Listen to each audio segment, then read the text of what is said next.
Namaste, Pranam. Gita Dhyanam.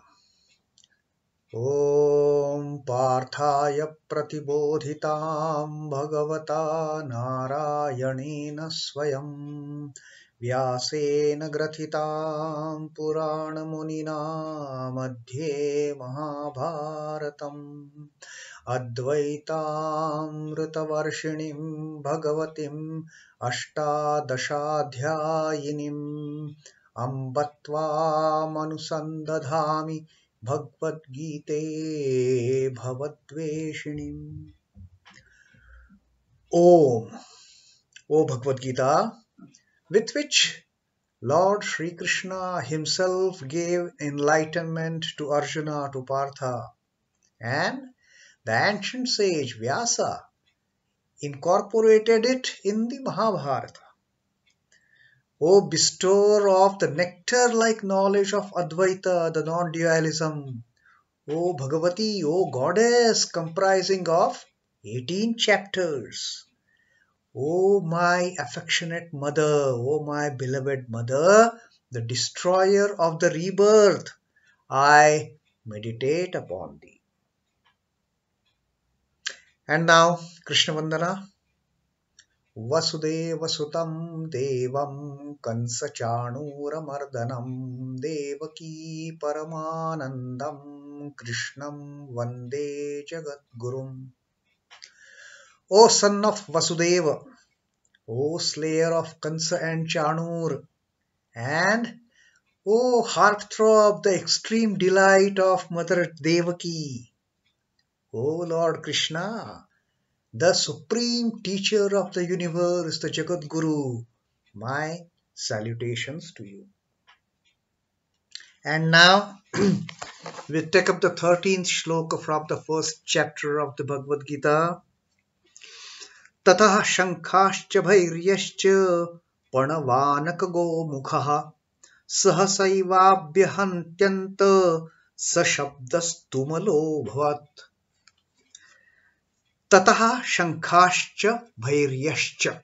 Tataha is then. Shankhaha. Very many conch. The plural of the conch. Shankhaha. Many conch. Cha. And bhairyaha. Kettle drums. Cha. And the kettle drums also. Panav anaka gomukha. Panava is kettle drums. Tabors. Panava is tabors, Anaka drums, and Gomukha, the cow horns, the instruments made from cow horns to create that thunderous noise. So Tataha then suddenly blared forth conchs and kettle drums, tabors and trumpets and cow horns. Sahasa eva abhi ahanyanta. Sahasa eva is quite suddenly. Eva, suddenly, this. Abhyahanyanta, blared forth. Then suddenly blared forth these conches, the kettle drums, the tabors, the cow horns. Saha shabdaha. Saha is that. Shabdaha, sound. Tumulaha, tremendous. Abhavat, was. Then suddenly blared forth, started blowing what?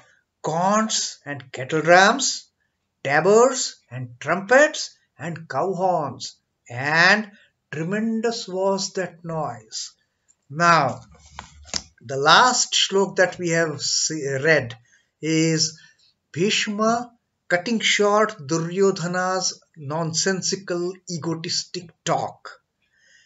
He was talking to Dronacharya, then suddenly he started, after talking to Dronacharya, he started addressing the entire Kaurava army that everyone take your positions and don't move here and there.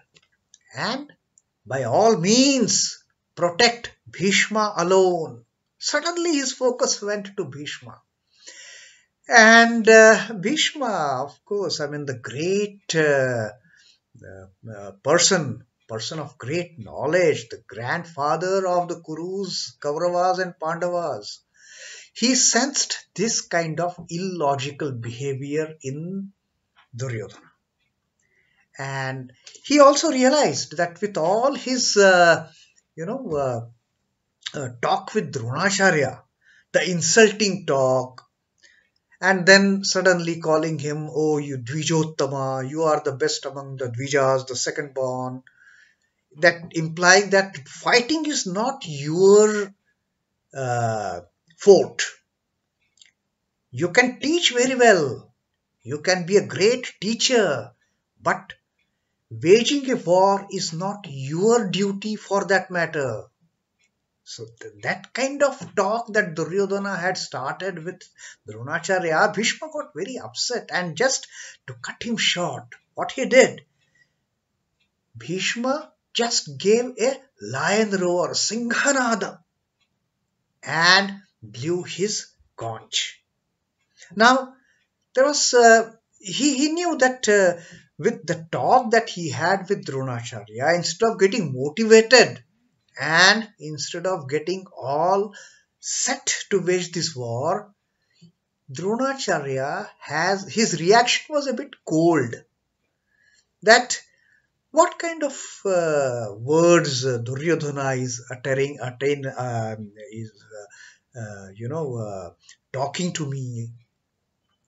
What kind of language he is using? So it was kind of cold response rather than a motivated response from Dronacharya, and Bhishma sensed it. And therefore Bhishma just cut short Duryodhan and gave a lion roar, blew his conch, and declared the war to be open. And with that blowing of conch by Bhishma, what had happened? All the entire Kaurava army, they suddenly, after hearing that conch being blown by Bhishma, they also started playing their war instruments. What were they? The conchs, the kettle drums, the tabors, the trumpets, and cow horns. Now, this again was a kind of aggression from the Kaurava camp. That seeing the grand sire, seeing the great, the grand old Kuru, Bhishma himself declaring the war open, suddenly from the camp of Kauravas, the warriors, the army, they started playing all these war instruments. Now, these are all typically the instruments used in war as if to declare the war.